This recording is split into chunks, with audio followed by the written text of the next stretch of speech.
Dios les bendiga, bienvenidos a esta entrega apocalíptica, estos temas apocalípticos, escatológicos, que tienen que ver con los eventos futuros. En el video anterior comenzamos un tema sobre el reinado milenial de Cristo, explorando el concepto de milenio, que según como lo enseña el dispensacionalismo es a futuro y que va a ser después de que el Señor venga, ¿sí? Pero hemos mostrado ya en muchos otros videos anteriores que cuando el Señor venga se da ese juicio y ya viene la eternidad y no hay lugar más para esto. Entonces, en el video anterior vimos el reinado de Dios y comenzamos con el reinado de Dios para llegar al reinado de Cristo, cómo es que de lo uno pasa a lo otro o cómo se da. Y vimos que en el Antiguo Testamento todos los imperios surgen por la gracia de Dios, por la voluntad de Dios, porque Él es el creador y es el que gobierna, tiene un derecho propio sobre su creación y Él es el que quita y pone reyes. Pero dentro de esa estructura magna, por así decirlo, dentro de ese gobierno universal y general de Dios, está el gobierno de Cristo, el reinado de Cristo. Por eso es como el reinado de Cristo viene con relación a la naturaleza o a la entrada del pecado en esta humanidad, en el mundo. Recordemos que Satanás, el enemigo de Dios, indujo a Adán y a Eva y ellos pecaron, pero desde ese momento Dios le dijo que de su descendencia, la descendencia de la mujer, se iba a levantar alguien que le iba a herir en la cabeza, y Cristo viene en eso, y cuando Cristo viene, entonces es para remediar, solucionar el problema del pecado y todas las consecuencias que eso ha traído en la humanidad. Entonces, por eso algunos preguntaban que si estamos en dos reinos. Pues en este momento sí, el Satanás, el príncipe de este mundo, y el reino de Dios que está aquí, que está estableciendo el reino de Dios y que va en progreso. Bueno, para continuar el tema del reino de Dios, lo primero que hay que mencionar es que el reino de Dios que esperaban los judíos era un reino totalmente diferente. Un reino al estilo de David. De hecho, era Jesús, hijo de David, era de ahí que se venía el Mesías, el enviado de Dios para establecer el reino de Dios. Entonces esperaban algo así, alguien que pusiera a sus enemigos en orden, como David, que trajo paz y que puso a sus enemigos a pagarle tributo y que iba a acabar con todos los malos y que Israel iba a ser la potencia mundial de entonces. Entonces, quiero leer unos versículos. En Juan capítulo 6, versículo 15 dice: pero entendiendo Jesús que le iban a hacer rey, que iban a venir para apoderarse de él y hacerle rey, volvió a retirarse al monte solo. Aquí estamos hablando de cuando Jesús multiplicó los panes y le dio comida a 5,000 personas, sin contar mujeres y niños, o sea, comieron todos. Entonces mire que Jesús estaba sanando a los enfermos, los paralíticos eran sanados, los ciegos veían, y le da comida a tanta gente independientemente del número. ¿Quién no quiere un rey así? Entonces ellos dijeron, este es el enviado de Dios, y quisieron hacerle rey, pero Jesús se apartó, ¿sí? Entonces, en Hechos capítulo 5, voy a leer unos versículos desde el 35 en adelante, dice: y luego dijeron, varones israelitas, mirad por vosotros lo que vais a hacer con respecto a estos hombres. Están hablando de Pedro y Juan, que los encarcelaron y les prohibieron que predicaran en el nombre de Jesús. Y Gamaliel está dando este consejo a los directivos. Dice: porque antes de estos días se levantó Teudas diciendo que era alguien, y a este se unió un número como de 400 hombres. Pero él fue muerto y todos los que le obedecían fueron dispersados y reducidos a nada. Después de este se levantó Judas el Galileo en los días del censo y llevó en pos de sí a mucho pueblo. Pereció también él y todos los que le obedecían fueron dispersados. Y ahora os digo, apartaos de estos hombres y dejadlos, porque si este consejo o esta obra es de los hombres, se desvanecerá. Mas si es de Dios, no la podéis destruir, no sea tal vez hallados luchando contra Dios. Gamaliel se levanta en medio de este concilio y les dice, mire, ya muchos han tratado de establecer el reino de Dios. Y ahí menciona algunos. Y la historia muestra a los macabeos y muchos grupos que se levantaron para establecer el reino de Dios, para luchar contra el imperio romano que los subyugaba, que les obligaba a pagar tributo. En fin, ellos esperaban era un rey así. Y por eso les digo, vean, no se compliquen con estos predicadores, con estos hacedores de milagros, con estos apóstoles, porque si eso es de los hombres, eso se va a acabar como ha pasado. Pero si es de Dios, no lo podréis destruir. Entonces, el concepto que ellos tenían era un rey que iba a acabar con todos los malos, que iba a traer gloria, honra y riqueza al pueblo. Recordemos que Juan el Bautista también anunció la venida del reino de Dios, ¿sí? Mire que dice Marcos 1, 14 y 15. Después que este es Jesús. Jesús, Juan anunció que arrepentidos porque el reino de los cielos se ha acercado. Y Jesús también dice, el tiempo se ha cumplido y el reino de los cielos, el reino de Dios se ha acercado. Arrepentidos y creed en el evangelio. Juan estaba convencido que Jesucristo era el Mesías, que era el Rey, y lo anunció así. Y dijo, Él es el Cordero de Dios, Él es, ¿cierto? Ustedes recuerdan la historia. Pero ¿qué pasó? Que resulta que Juan cayó preso, y el Rey llegó y estaba predicando el reino, estaba sanando enfermos, estaba haciendo muchas cosas, muchos milagros, pero él seguía en la cárcel. Herodes era un perverso y lo había metido en la cárcel. O sea, a Juan no le cabía en su mente un rey o el reino de Dios que llegó y que los malos siguen gobernando y humillando a los justos como es Juan el Bautista. Entonces por eso es que Juan duda y manda a decirle y le manda a preguntar que si era él o que si tenían que esperar a otros. Entonces, no solo Juan, sino todos los judíos en sí están esperando un tipo de rey que es muy diferente al que había llegado. Y por eso no entendían. Y por eso los judíos rechazaron a Jesús, porque no coincidían un rey de ese talante. Porque ellos esperan un rey al estilo David. Mire lo que dice Mateo 3, 7 al 10. Al ver que muchos de los fariseos y los saduceos venían a su bautismo, al bautismo de Juan, les decía, generación de víboras, ¿quién os enseñó a huir de la ira venidera?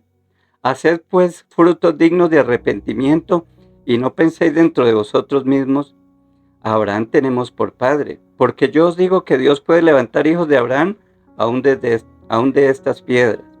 Y también el hacha está puesta a la raíz de los árboles. Por tanto, todo árbol que no da fruto es cortado y echado en el fuego.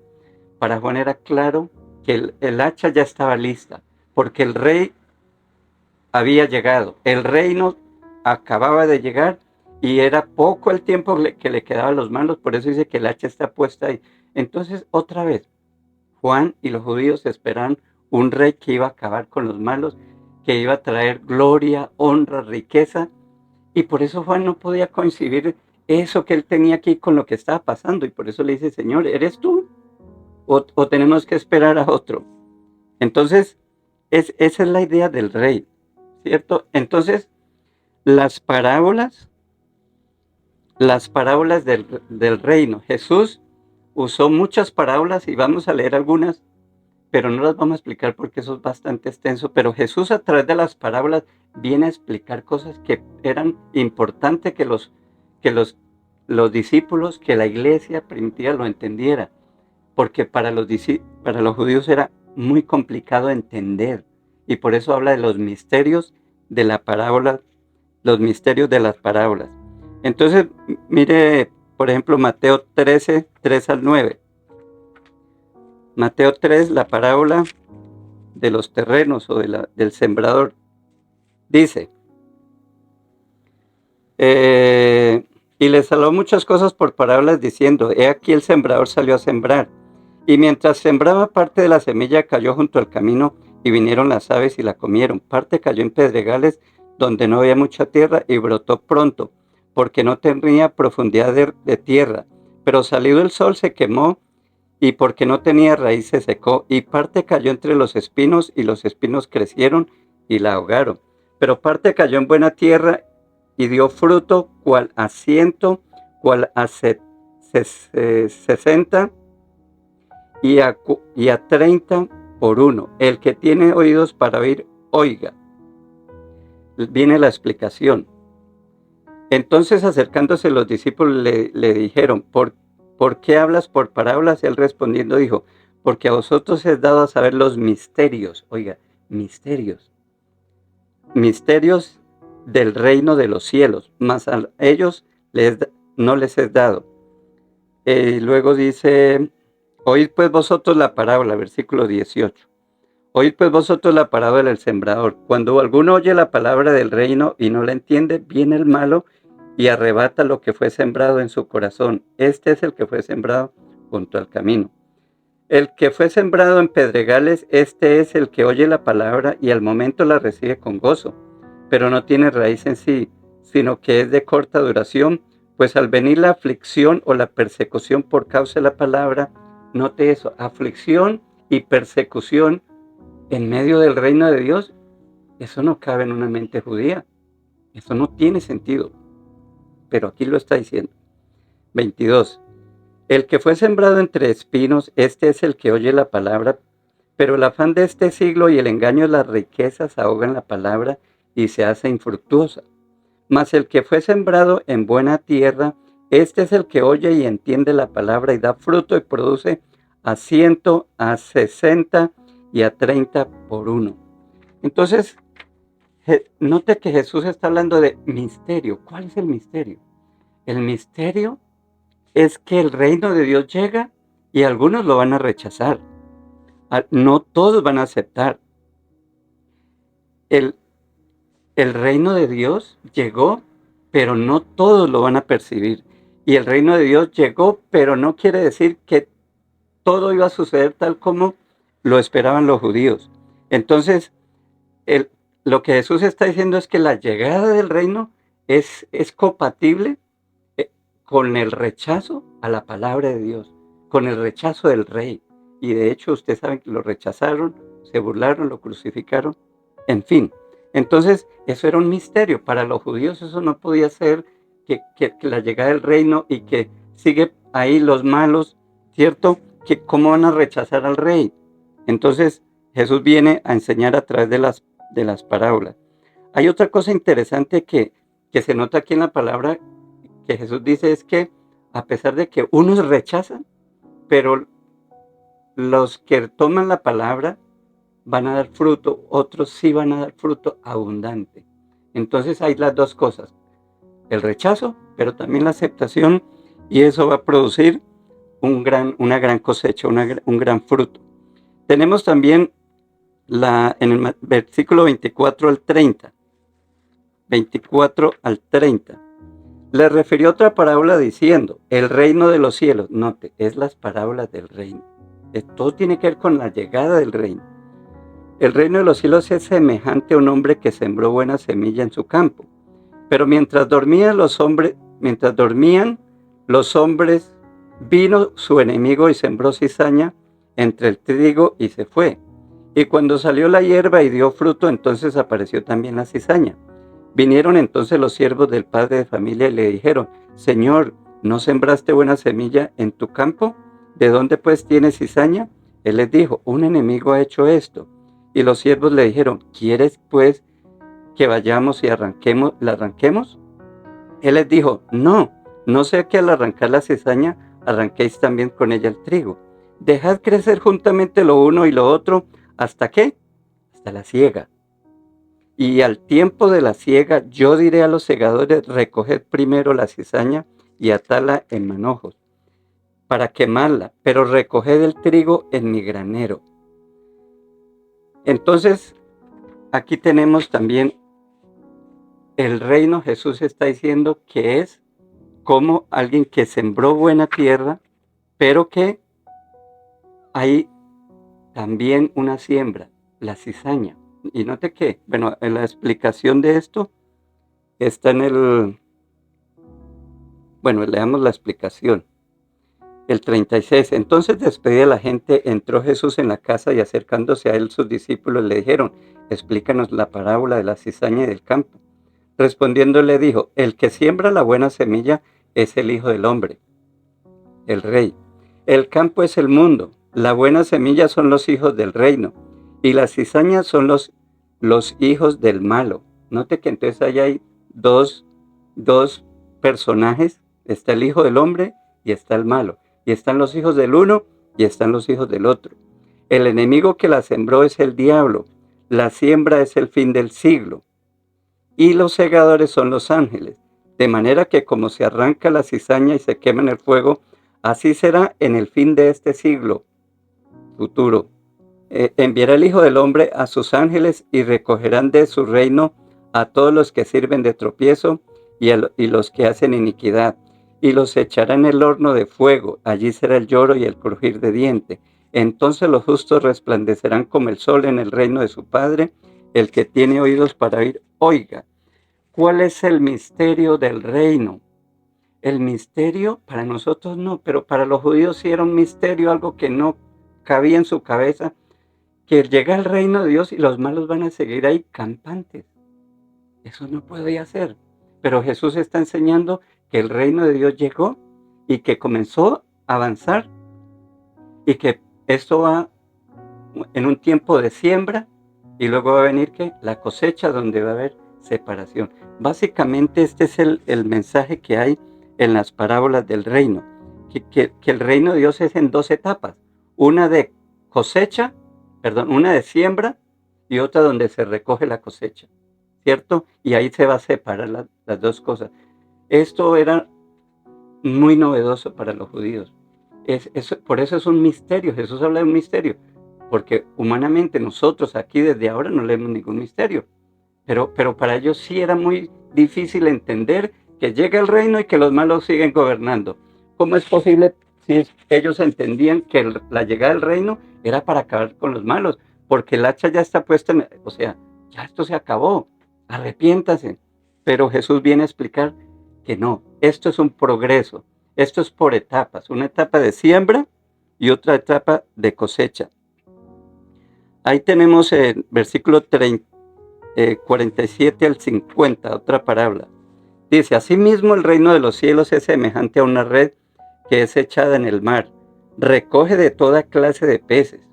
Y una vez llena la sacan a la orilla y sentados recogen lo bueno en cestas y lo malo echan fuera. Así será el fin del siglo. Saldrán los ángeles y apartarán a los malos de entre los justos y los echarán en el horno de fuego. Allí será el lloro y el crujir de diente. Ok, entonces otra vez la misma idea. Una recogida, un proceso de recoger, y el último proceso, ¿cuál es? Seleccionar lo bueno de lo malo. Mire que es la misma idea en las parábolas, y prácticamente todas las parábolas tienen esa idea. Leamos otra parábola. Versículo 44 al 46.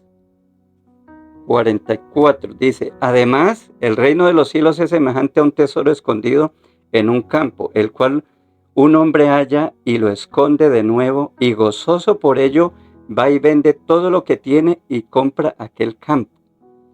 También el reino de los cielos es semejante a un mercader que busca buenas perlas, que habiendo hallado la perla preciosa, fue y vendió todo lo que tenía y la compró.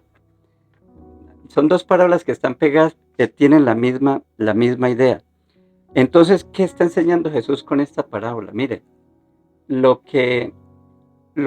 primero es un reino escondido, una perla por allá escondida en el campo. O sea, el reino de Dios es un misterio, no es algo público, no es algo que con platillos y bombos, no, es algo que está camuflado, que está en cierta manera escondido, ¿sí? Lo uno está escondido y lo otro es inesperado. ¿Por qué? Porque los judíos no lo esperaban así. Su pueblo no lo esperaba así. Sus discípulos no lo esperaban así. Por eso Jesús, los discípulos antes de ascender al cielo le dijeron, Señor, ¿restaurarás el reino de Israel en este tiempo? Y Jesús, ¿qué le dijo? No les toca a ustedes saber las cosas que su Padre puso a su propia potestad, pero ustedes van a recibir poder y van a ser testigos en Jerusalén, Judea, Samaria, el reino de Dios. O sea, Jesús está combatiendo o enseñando los misterios del reino porque los discípulos, tanto como los judíos, esperaban otro rey. Entonces, esta parábola de la piedra preciosa, implica que el reino de Dios es totalmente diferente a los judíos. Los judíos y los discípulos y Juan el Bautista esperaban, ¿qué? Gloria, esperaban fama, esperaban riqueza, pero Juan está en la cárcel. O sea, y Jesús le está diciendo, el reino de Dios implica esfuerzo, implica que la gente tiene que renunciar a todo lo material para ganar eso, implica que tiene que exige de nuestra parte un compromiso total, una renuncia a ese reino de gloria, de riquezas y de fama, porque el reino es otra cosa. Y la última parábola, Mateo 13, 31 al 33. 31 dice así. Otra parábola le refirió diciendo, el reino de los cielos es semejante al grano de mostaza, que un hombre tomó y sembró en su campo, el cual a la verdad es la más pequeña de todas las semillas. Note esto, lo insignificante del reino. Es que estamos hablando de el hijo del carpintero, con 12 hombres que no tenían ni mucha educación, pescadores, cobrador de impuestos. ¿Qué futuro? O sea, si uno mira esto, si cualquiera de recursos humanos analiza la hoja y dice, no, usted con esto, una empresa muy chiquita no va a llegar a ningún lado, ¿sí? Pero es el reino de Dios y Dios escoge a lo vil o menospreciado, como dice en otra parte. Entonces dice que es una de las semillas, dice... el cual a la verdad es la más pequeña de todas las semillas, pero cuando ha crecido es mayor que las hortalizas y se hace árbol. Note el proceso, de tal manera que vienen las aves del cielo y hacen nidos en sus ramas. Entonces, mire, el proceso, el reino de Dios es así, una semilla muy pequeña, la más pequeña, pero luego se hace una plantica, luego se hace un árbol frondoso, grande, que aún las aves vienen a hacer sus nidos. Entonces eso muestra que primero que el reino de Dios es como la otra palabra que no la vamos a leer por el tiempo, pero dice que es la levadura, es algo poquito, pero que poco a poco va avanzando hasta que leuda toda la masa. Y ahí es cuando usted entiende en Apocalipsis que dice que, y miré y vi gente de todas las tribus, todas las naciones, de todas las tribus de la tierra. Eso es el reino de Dios. Usted forma parte del reino de Dios, formamos parte de ese misterio. Para nosotros no es misterio, pero para los judíos en ese momento sí era bien complicado poder aceptar en su mente que el reino de Dios llegó, que se supone que va a caer a los malos y que va a poner a los buenos en riqueza, en honra, en gloria, y resulta que nada que ocurría eso. Entonces, esta es la venida del reino. Las parábolas vienen a explicar esto. Ahora, ¿de qué nos sirve esto? Bueno, hermano, nos sirve para entender que los buenos y los malos nos toca seguir acá, ¿cierto? Que mire que la cizaña está en el reino. Algunos ven las cizañas en la iglesia, pero está en la iglesia, pero también está afuera, está en todos lados, porque el reino de Dios está en todos lados. Nos sirven para entender lo que pasa aquí al cristiano, que sufrimos la persecución, que aunque estamos en el reino de Dios, que aunque estamos del lado del rey, o el rey nos trajo a su reino, tenemos que enfrentar el dolor, el sufrimiento. Espero que esto nos ayude para entender más acerca del reino de Dios. Entonces, volvemos al punto. La predicación de los apóstoles, la predicación de Juan, la predicación de Jesús, la predicación de los apóstoles son evidencia de que el reino está acá. No es que Jesús va a reinar en un futuro. Jesús es el rey ahora. Su reino está desde el momento en que vino y que fue alzado al cielo. Dice en Hechos capítulo 4 que al cual Dios le ha hecho Señor y Cristo, su reinado, su entronación. Pero ese reino va avanzando y llegará el día en que ese reino va en progreso, va en conquista y va a terminar, como dice en otras partes, Pablo dice que hasta que el último enemigo sea derrotado, el cual es la muerte, y luego entonces el rey entregará el reino, se sujetará al Padre que le dio todas las cosas. Y entonces ya vendrá la eternidad donde no habrá Satanás, donde no habrá maldad, donde todo estará de acuerdo al propósito original de Dios, antes de la caída, antes de que Satanás y el pecado vinieran a hacer tanto daño entre nosotros. Entonces, hermanos, mucho ánimo porque el reino de Dios sigue vigente, poderoso y sigue avanzando. Y nosotros somos resultado de eso. Sigamos compartiendo la palabra, sigamos hablando del Señor, sigamos adelante porque un día esto va a acabar y habrá la separación. Pero mientras tanto mantengámonos fieles delante del Rey, delante del Señor que nos llamó. Que Dios les bendiga y continuamos en otra ocasión. Dios les guarde. No se les olvide darle like y comparte estos videos. Que Dios les guarde.